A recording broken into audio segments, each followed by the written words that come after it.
Oi gente, eu sou o Guto, professor de literatura, e hoje daremos continuidade ao modernismo aqui no Brasil. A aula passada terminamos a primeira geração, falamos sobre os principais autores, falamos sobre as revistas, os manifestos. Hoje vamos começar a falar sobre a segunda geração. Retomada rápida da aula passada. Lembra que existia um manifesto regionalista que eu falei que ia ser muito importante na segunda geração? Olha ele aqui. Enfim, a gente chega nesse momento.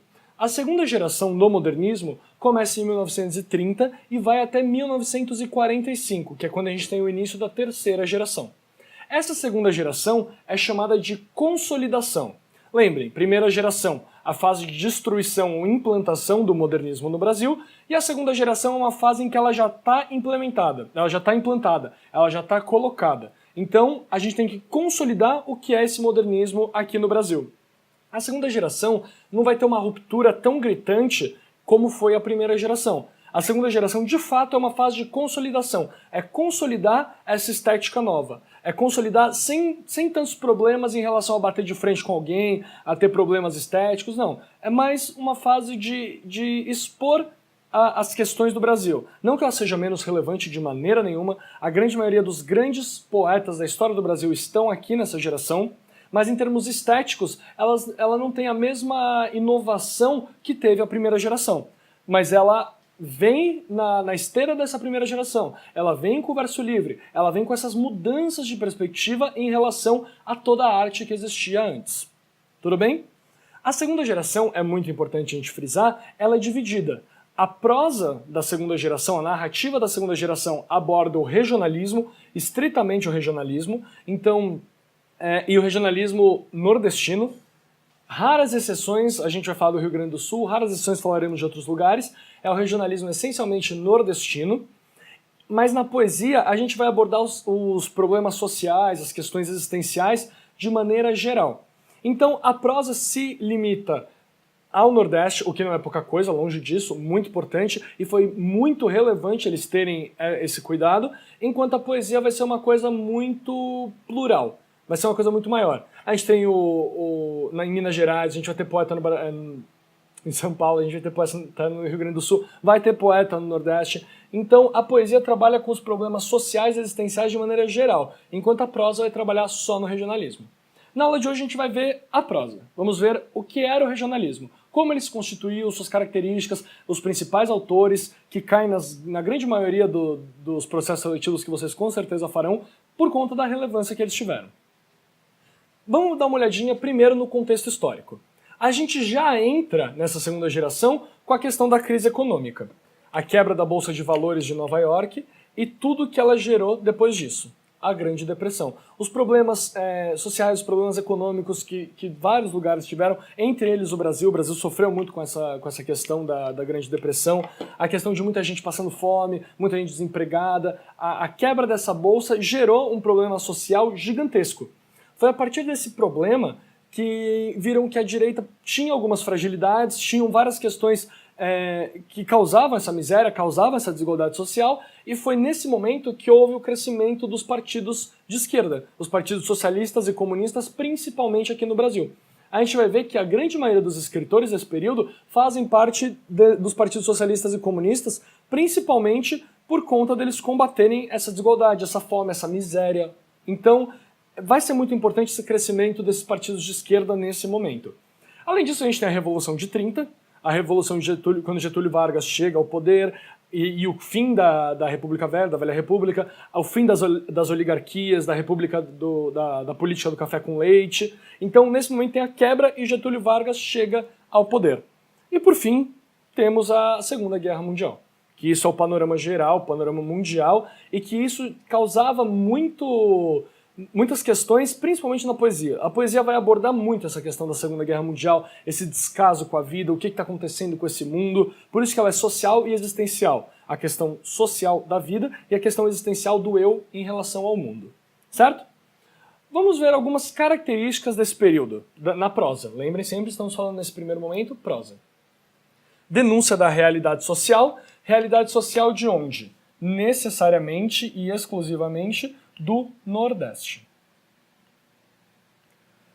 Então essa prosa regionalista vai trabalhar muito com essa questão do Nordeste, o que está acontecendo nesse Nordeste, qual a realidade das pessoas que vivem ali, qual a realidade social, porque ela é pouco vista, não tem um interesse econômico grande nesse ambiente, dentro do Brasil nesse período. Então a galera simplesmente não olha para o Nordeste. E o Nordeste passando seca, passando fome, passando problemas. O Nordeste vai aparecer no mapa pro Brasil a partir dessa geração, a partir dos livros do Graciliano Ramos, do Gilberto Freire, do José Lins do Rego, da Raquel de Queiroz, e todos esses nomes a gente vai ver aqui já já.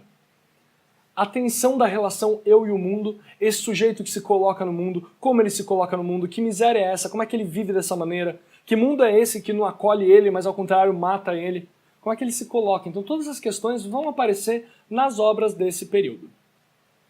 As mazelas que o capitalismo gera, a quebra da bolsa de valores, o que esse capitalismo está gerando nesses sujeitos, ou seja, a questão da exploração em relação aos personagens, às pessoas que vivem naquele ambiente, como eles são explorados, como eles ganham pouco, como eles têm que cuidar da terra, mas eles não têm o que comer.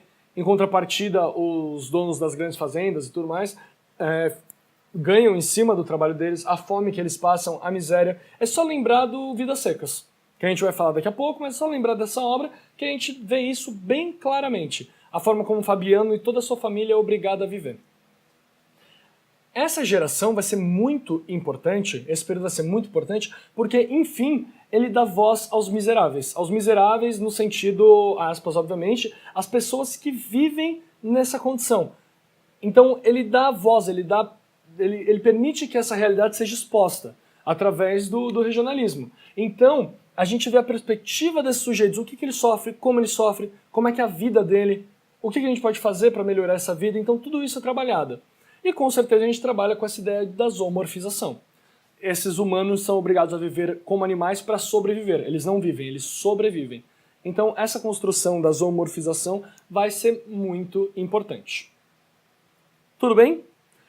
Bom, de maneira geral, as características gerais dessa segunda geração em prosa são isso, são essas construções, essa forma, essa zoomorfização, esse ser que se coloca e não sabe como se colocar, não sabe o motivo da existência dele, toda essa problemática, o sofrimento dele, tudo isso vai estar muito presente nesse regionalismo, certo? Então agora a gente vai dar uma olhadinha nos principais autores desse período. Quem foram os principais autores, o que eles fizeram, o que eles escreveram, qual a relevância de cada um deles. Bom, começamos falando sobre talvez o principal nome dessa geração, Graciliano Ramos. Graciliano Ramos, que é normalmente conhecido por conta do Vidas Secas, a obra que é mais cobrada nos diversos vestibulares. Bom, dentro das suas características específicas, além daquelas principais que já falamos agora há pouco, ele tem uma preocupação muito grande com o sujeito, e esse sujeito, de duas maneiras. Esse sujeito que é moldado pelo meio, ele vive e ele existe, ele é moldado através do meio, e como esse meio impõe a existência para ele, assim como ele é oprimido pelo meio. Então esse mesmo meio que molda ele, oprime ele. Esse mesmo meio que faz com que ele seja da forma que ele é, oprime ele por ser dessa forma. Ele constitui esse ciclo, que é vicioso. O sujeito não tem a possibilidade de transcender essa opressão.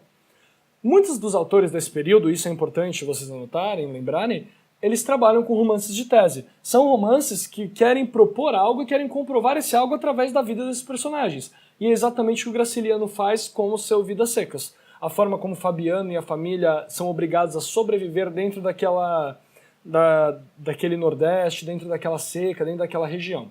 Então, essa ideia do ciclo. A ideia de que o sujeito é moldado e por ele ser daquela forma, ele é oprimido.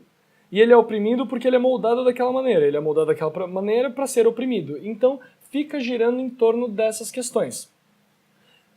Por conta disso, todos os personagens são irrealizados. Eles não conseguem transcender essa condição.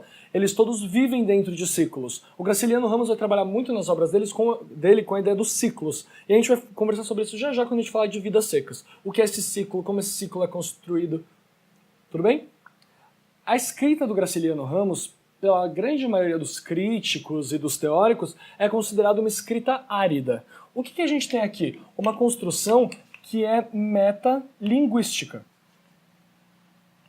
Por que é metalinguística? Porque ele está falando da secura, ele está falando da ideia do que é seco, da seca, através de uma escrita que reflete o próprio tema que ele está falando. Então, a escrita do Graciliano Ramos é muito seca, ela é muito objetiva, ela é muito direta. Você vê que ele, enfim, se preocupa, ele mostra, o pobre coitado está sofrendo, mas ela é seca, ela é árida, assim como é o espaço que ele está descrevendo, assim como é o espaço que ele está abordando dentro da sua obra. Então, a escrita dele reflete o espaço que ele está inserido. Muito parecido, nas suas devidas proporções, lembrem disso, da O Cidade das Serras, onde quando o sujeito está no campo, a escrita é leve, é gostosa, ela vai embora, e quando ele está na cidade é extremamente maçante. O Graciliano ele trabalha dessa maneira também, mas só que refletindo o sertão, refletindo a seca. Ele trabalha em algumas obras também com coisas autobiográficas. Ele vai trabalhar com a infância dele, ele vai trabalhar com o período que ele foi preso, então ele vai trabalhar com o período que ele se relacionou com essas pessoas. Então tudo isso, toda a obra dele tem um caráter autobiográfico também. Tem o caráter de que ele passou por isso, ele sofreu essas questões. Dentro das principais obras do Graciliano Ramos, a gente tem Vidas Secas, que é a principal obra, São Bernardo, que a gente pode até relacionar com Dom Casmurro, até certa proporção, assim, se você ler a narrativa você vê que tem a ver, Angústia e Memórias do Cárcere. Memórias do Cárcere foi o período que ele estava preso, foi o período em que ele foi preso, e ele escreveu essas coisas nesse período em que ele estava preso. Vidas Secas conta a história de uma família de retirantes, e eu acredito muito que aquela obra do Portinari, Os Retirantes, tenha sido inspirada em Vidas Secas, ou de alguma maneira dialogue com Vidas Secas, não só esteticamente, mas é a família do Fabiano, que tem assim a Vitória, a sua mulher, o menino mais novo e o menino mais velho. Os filhos não têm nome, e você pode perceber que a ideia da obra é cíclica. Como assim cíclica? Ela representa, ela reflete o próprio ciclo do Nordeste. O ciclo do Nordeste, que é o período de colheita, daí vem uma chuva muito forte, daí vem uma seca, e daí volta a colheita, e daí vem uma chuva, vem a colheita, vem a seca, enfim, ele fica girando nesse ciclo, e esse ciclo é representado também metalinguisticamente na obra Vidas Secas. Você pode começar a ler o livro de qualquer parte. Você pode começar a ler o livro da onde for. E você vai terminar no mesmo lugar. Por quê? Porque eles estão inseridos nessa vida de seca.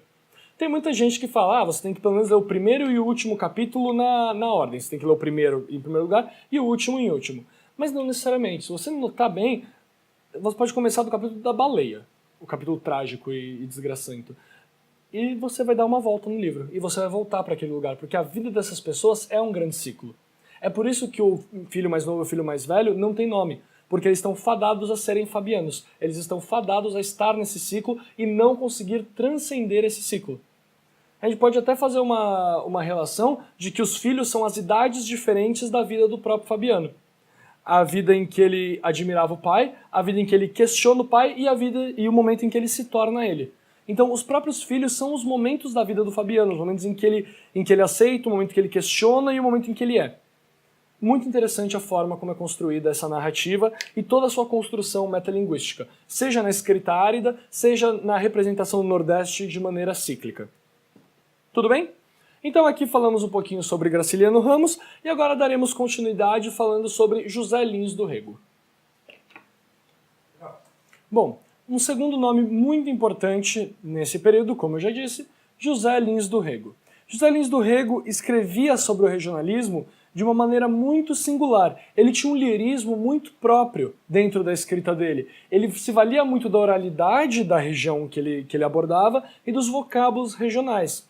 Portanto, ele era um autor que trabalhava com a própria linguagem daquelas pessoas, a própria linguagem constituída naquele lugar, com a cultura linguística daquele espaço. Então ele trabalhava muito também com tipos de texto, com gêneros textuais como cordel, trabalhava muito com gêneros textuais vindos da oralidade. Tudo bem?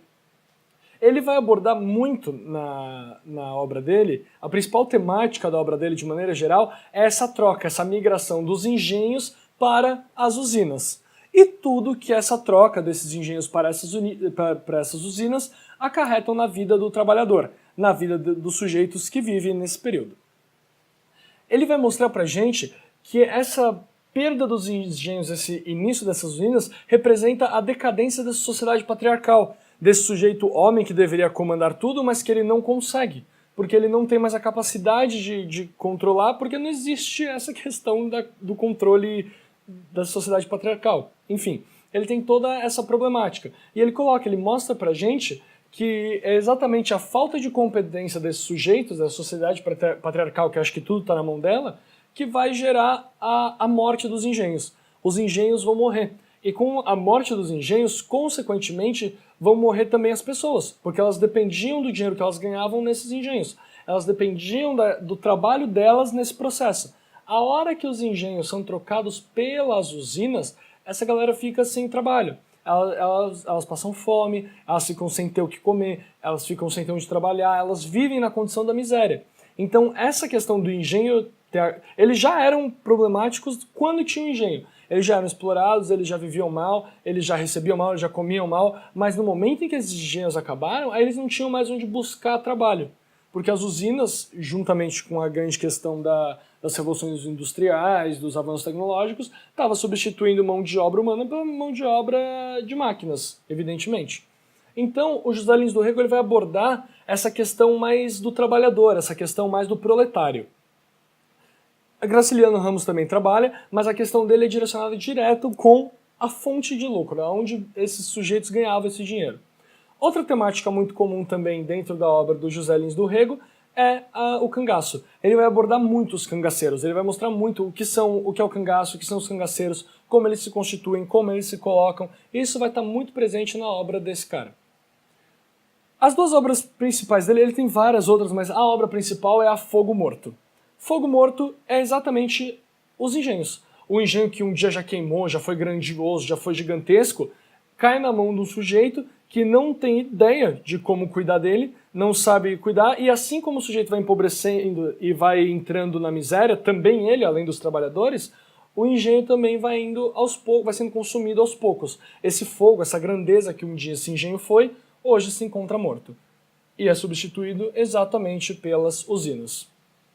A usina eu acho que é bem sugestivo o nome, ele fala sobre as usinas. As usinas desse período, a questão de como elas substituem o engenho, o que acontece com os trabalhadores, enfim. É dessa maneira, nesse regionalismo nordestino, que a gente vai estar trabalhando dentro dessa segunda geração no modernismo.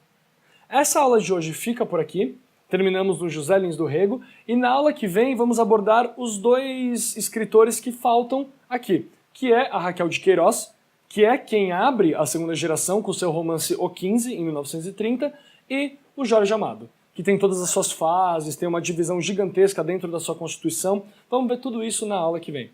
Espero que tenham gostado, espero que tenham aproveitado. Vejo vocês na próxima aula. Tchau, tchau.